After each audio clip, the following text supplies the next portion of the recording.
એક નાના શહેરમાં રવિ નામનો એક યુવાન રહેતો. તે ખૂબ જ દયાળુ અને સહાયકારી સ્વભાવનો હતો. રવિ દરરોજ ઓફિસ જતા રસ્તામાં એક વૃદ્ધ માણસને જોતો. તે વૃદ્ધ રોડ પાર કરવા માટે હંમેશા સંઘર્ષ કરતા. રવિને રોજ મોડું થતું હોવા છતાં તે ક્યારેય એ વૃદ્ધને અવગણતો નહીં. હંમેશા રોકાઈને તેને રોડ પાર કરાવતો.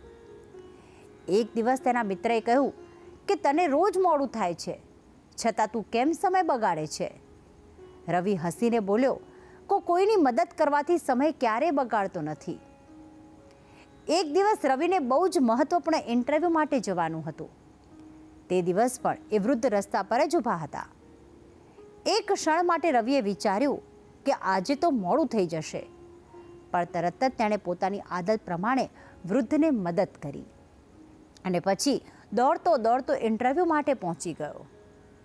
જ્યારે તે ઓફિસમાં પહોંચ્યો તો તે ચોંકી ગયો, કારણ કે ઇન્ટરવ્યૂ લેતા તે વ્યક્તિ એ વૃદ્ધ માણસ જ હતા.